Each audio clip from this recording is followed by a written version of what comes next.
Dear students, good morning. पिछले video में हम लोगों ने गॉस थ्योरम पार्ट 3 को देखा।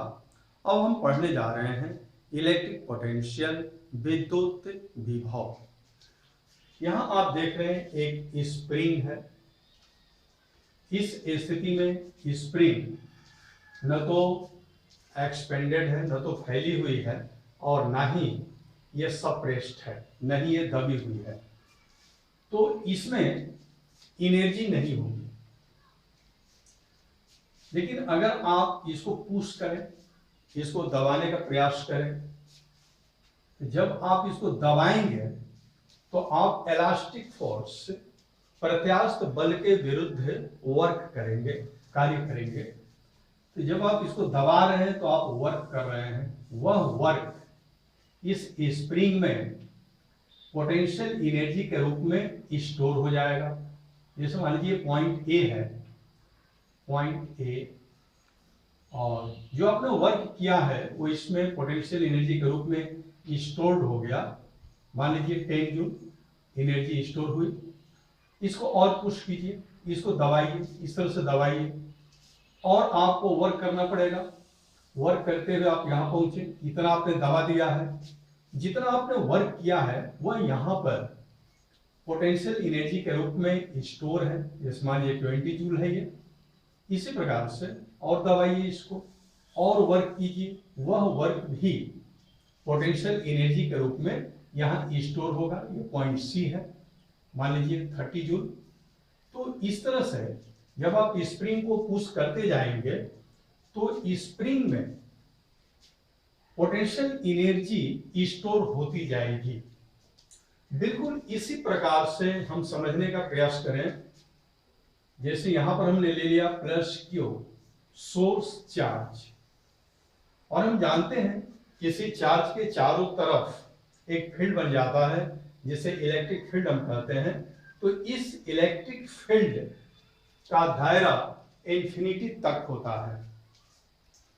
तो यहां से मान लीजिए इधर इंफिनिटी है, एक हमने पॉजिटिव चार्ज लिया, पॉजिटिव Q0 टेस्ट चार्ज हम लेते हैं। यह चार्ज इंफिनिटी पर है, ऐसा मान लीजिए। तो क्या दोनों चार्ज के बीच में कोई फोर्स लगेगा? बिल्कुल फोर्स नहीं लगेगा, कोई बल कार्य नहीं करेगा, क्योंकि इंफिनिटी पर प्लस क्यू का फील्ड 0 है। तो यहां पर कोई फील्ड है ही नहीं, इसलिए इस पर कोई भी फोर्स वर्क नहीं करेगा। लेकिन जब आप इसको इंफिनिटी से सोर्स चार्ज के तरफ लाने का प्रयास करेंगे तो आपको रिपल्सिव फोर्स के अगेंस्ट में फोर्स लगाना होगा, आपको वर्क करना होगा। तो अब इसको हम यहां से यहां पर ला दिए, पॉइंट ए पर लाए। हमें रिपल्सिव फोर्स के अगेंस्ट में वर्क करना पड़ा। मान लीजिए वर्क 10 जूल है, ओके। अब इसको ऐसे ही पुश करते हुए हम पॉइंट बी पर लाए, और ज्यादा से ज्यादा वर्क हमें करना पड़ा। वह वर्क प्लस Q0 के बीच पोटेंशियल एनर्जी के रूप में वो स्टोर होगा। तो मान लीजिए कि 20 जूल यहाँ पर स्टोर हो गया एनर्जी। इसको और पुश करते हुए हम यहाँ पर लाए, पॉइंट सी पर लाए। तो ये रिपल्सिव फोर्स के अगेंस्ट में हम वर्क कर रहे हैं। मान लीजिए यहाँ पर वर्क, यहाँ पर एनर्जी स्टोर हुई 30 जूल। एक बात हम यहाँ पर और याद करेंगे। मान लीजिए कि टेस्ट चार्ज 2 कूलम है। तो 2 कूलम को इंफिनिटी से पॉइंट ए पर हम लाए तो 10 जूल वर्क करना पड़ा। अगर हम 1 कूलम को अगर हम यहां पर लाते, 1 कूलम को यदि हम यहां पर लाते तब हमें कितना वर्क करना पड़ता? 2 कूलम को लेकर आते हैं तो 10 जूल वर्क करना पड़ता है।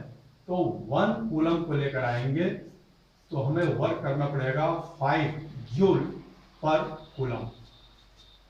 ये जो 5 जूल पर कूलम है, यही पॉइंट ए पर इलेक्ट्रिक पोटेंशियल है।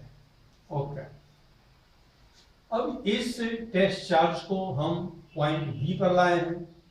हालांकि मैं मान लिया कि टेस्ट चार्ज का वैल्यू 2 कूलम है, तो 2 कूलम को पॉइंट बी पर हम लाए तो 20 जूल वर्क करना पड़ा।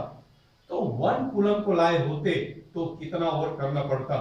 20 जूल अपॉन 2 कूलम, यानी कि 10 जूल पर कूलम। तो ये हो गया पॉइंट बी पर इलेक्ट्रिक पोटेंशियल।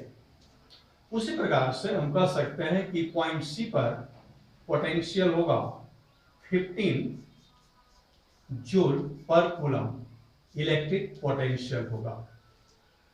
यह जो हमने यूनिट लिया जूल पर कूलम, इसको वन वर्ड में वोल्ट भी कह सकते हैं, इस यूनिट को वोल्ट भी लिखा जा सकता है। ओके, तो इस तरह से हमने देखा कि जब हम एक पॉजिटिव टेस्ट चार्ज को इंफिनिटी से पॉइंट ए पर लाए हैं, वो जो कि सोर्स चार्ज के द्वारा बना हुआ इलेक्ट्रिक फील्ड में ये पॉइंट ए है, तो यहाँ पर इंफिनिटी से टेस्ट चार्ज को हमने लाया, तो हमें जो वर्क करना पड़ा यूनिट चार्ज को यहाँ पर लाने में जितना वर्क करना पड़ा, उस वर्क को हम कहेंगे यहाँ पर electric potential.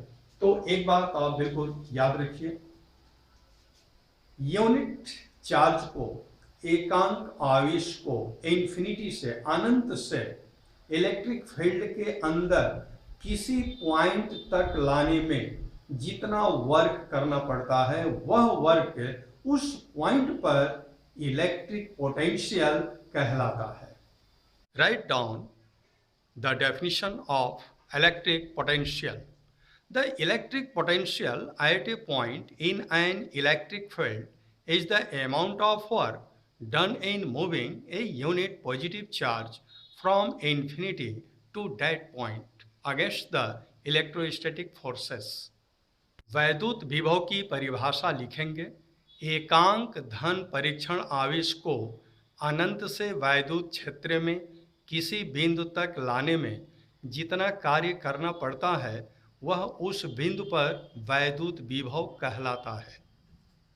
Electric potential is equal to work done upon charge.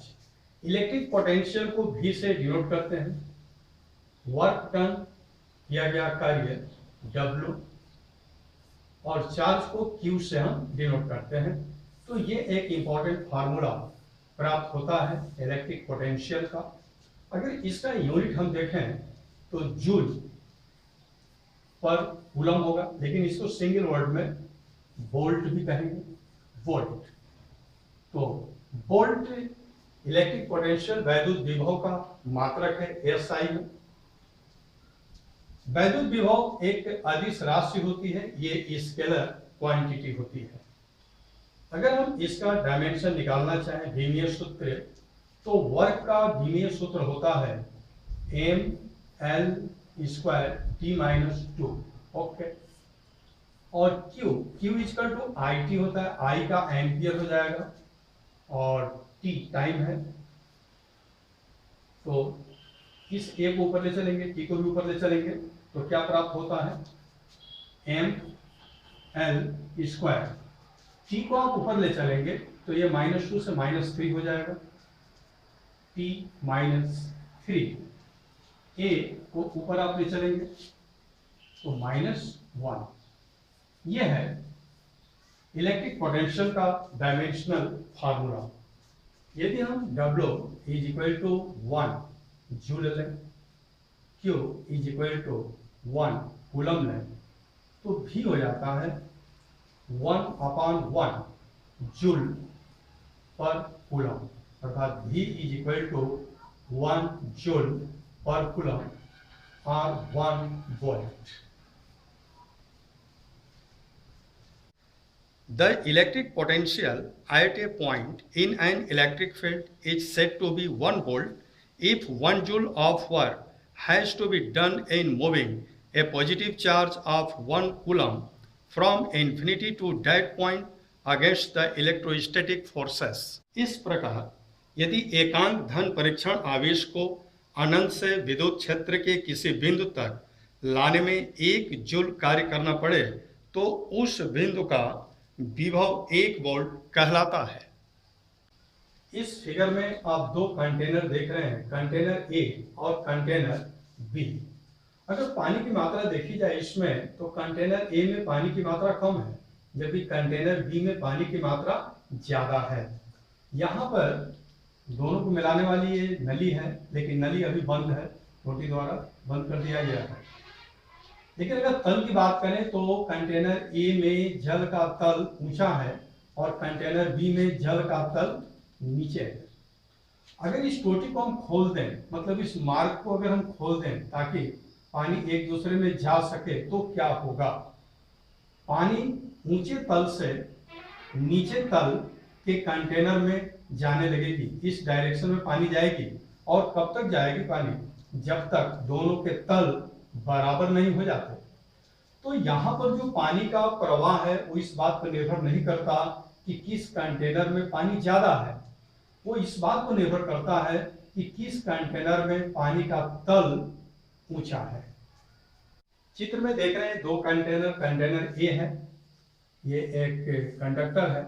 इस कंडक्टर को 80 कैलोरी हीट दिया गया है और 80 कैलोरी हीट देने पर इसका टेम्परेचर 60 डिग्री सेल्सियस हो जाता है। यहीं पर एक दूसरा ये आप देख रहे हैं कंडक्टर, इसको ज्यादा हीट किया गया है, इसको ज्यादा कैलोरी दिया गया है, 90 कैलोरी इसको हीट दिया गया है, लेकिन इसका टेम्परेचर 20 डिग्री सेल्सियस हो पाया है क्योंकि ये बहुत बड़ा है, इसलिए इसका टेम्परेचर बहुत ज्यादा नहीं हो पाया।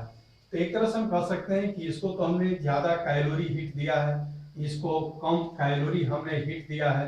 अगर इन दोनों को किसी कंडक्टर वायर से जोड़ दिया जाए तो फिर हीट 60 डिग्री सेल्सियस से 20 डिग्री सेल्सियस तक तब तक जाएगा जब तक कि दोनों के टेम्परेचर सेम नहीं हो जाते। 60 डिग्री सेल्सियस और 20 डिग्री सेल्सियस ये सेम नहीं हो जाता, तब तक ये हीट इस डायरेक्शन में फ्लो करता रहेगा। यानी कि हीट का फ्लो भी इस बात पर निर्भर नहीं किया कि किस कंडक्टर में ज्यादा हीट है। इस फिगर में आप देख रहे हैं जैसे ये एक कंडक्टर है ए और ये कंडक्टर बी है, दोनों को सेम चार्ज दिया गया है और चार्ज को हमने डॉट से इंडिकेट किया है। क्योंकि ये जो कंडक्टर ये छोटा सा, इसका साइज छोटा है, तो इस पर चार्ज के 3 लेयर्स आ गए हैं, उतना ही चार्ज इसको भी हमने दिया है। लेकिन ये बड़ा कंडक्टर है तो वो चार्ज केवल एक सिंगल लेयर में ही आ पाया है। तो इस तरह से अगर हम देखें तो दोनों पर चार्ज तो सेम है, लेकिन इस पर चार्ज के ज्यादा लेयर हैं और इस पर चार्ज का केवल एक सिंगल लेयर है। ज्यादा लेयर होने की वजह से इसका वोल्टेज ज्यादा है, पोटेंशियल इसका ज्यादा है, इसका इलेक्ट्रिक पोटेंशियल इसके इलेक्ट्रिक पोटेंशियल से ये ज्यादा है, अधिक है।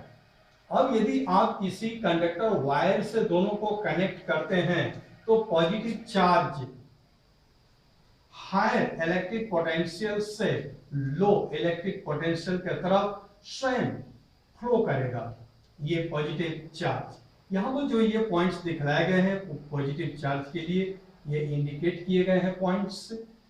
तो यहाँ पर लेयर ज्यादा है यानी कि यहाँ पर पोटेंशियल ज्यादा है, तो हमेशा positive charge higher electric potential से लोअर इलेक्ट्रिक पोटेंशियल की तरफ फ्लो करता है। इस प्रकार हम कह सकते हैं कि जैसे जल ऊंचे तल से नीचे तल की ओर खुद बहता है और ऊष्मा हीट अधिक टेम्परेचर से कम टेम्परेचर के तरफ स्वयं फ्लो होती है, ठीक उसी प्रकार से पॉजिटिव चार्ज हायर पोटेंशियल से लोअर पोटेंशियल के तरफ स्वयं फ्लो होता है। नेक्स्ट हेडिंग पोटेंशियल डिफरेंस, विद्युत विभवांतर। हम यहां लेते हैं एक चार्ज, सोर्स चार्ज Q, और इसी के फील्ड में यहां एक पॉइंट है B, और इस पॉइंट B पर हम ले रहे हैं टेस्ट चार्ज प्लस Q0। दोनों चार्ज पॉजिटिव है, दोनों के बीच रिपल्सिव फोर्स वर्क करेगा, तो इस टेस्ट चार्ज पर इस डायरेक्शन में एक फोर्स वर्क करेगा, इलेक्ट्रिक फोर्स। हम पॉजिटिव टेस्ट चार्ज Q0 को B से A तक हम ला रहे हैं। मान लीजिए यहां पर पॉइंट B पर इलेक्ट्रिक पोटेंशियल 20 है, 20 वोल्ट, और पॉइंट A पर 25 वोल्ट है इलेक्ट्रिक पोटेंशियल। तो चार्ज Q0 को यहां से यहां तक लाने में कितना वर्क करना पड़ेगा, यह भी मान लिया जाए कि ये यूनिट चार्ज है, तो वर्क करना पड़ेगा 5 वोल्ट।